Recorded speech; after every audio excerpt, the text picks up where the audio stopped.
Avengers!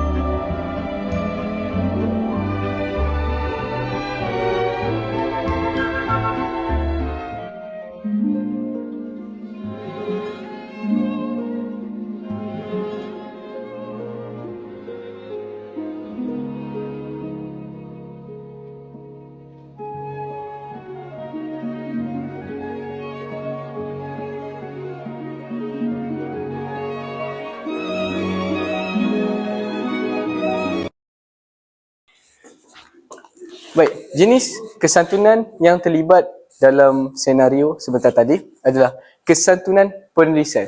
Baik, dalam kesantunan penulisan terdapat 4 prinsip utama, iaitu bahasa sopan dan formal, struktur ayat yang gramatis, penggunaan ejaan tanda baca yang betul dan nada profesional dan beretika.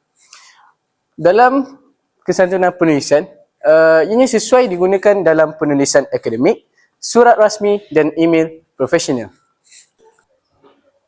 Baiklah, berdasarkan kedua-dua situasi tersebut, situasi yang pertama menunjukkan jenis kesantunan penulisan yang baik, manakala situasi kedua menunjukkan kesantunan penulisan yang mempunyai beberapa kesalahan dan kekurangan dari segi kesantunan. Kesalahan tersebut dapat dilihat melalui beberapa perkara termasuklah penggunaan laras bahasa yang tidak formal. Pelajar ini menggunakan perkataan singkatan seperti saya yang hanya dieja menggunakan huruf S dan Y.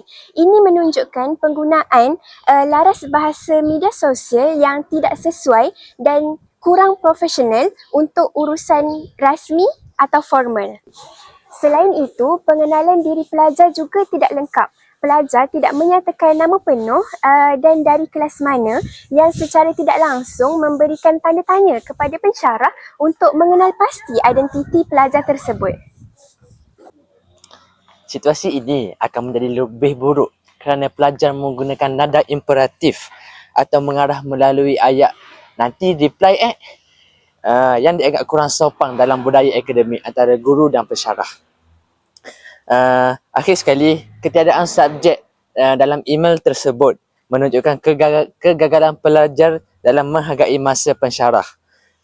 Kerana subjek yang jelas adalah elemen kritikal untuk membantu pensyarah menyaring dan membantu pelajar melalui email yang penting dan yang diberikan.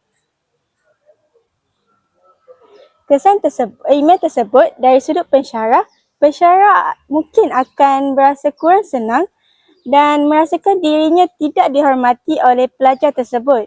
Seterusnya, dari sudut pelajar akan dilabel sebagai tidak profesional dan menjejaskan hubungan jangka masa panjang antara pensyarah dan pelajar tersebut.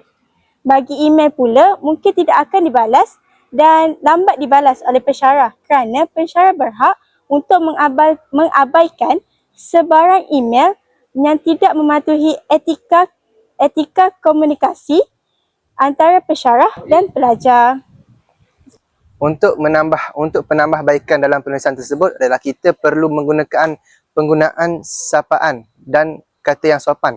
Sebagai contoh, sapaan yang betul adalah menggunakan doktor, tuan, puan atau encik. Seterusnya, kita juga perlu memperkenalkan diri kita kerana kita ingin menghantarkan sesuatu kepada seseorang, mestilah kita kena memperkenalkan diri kita.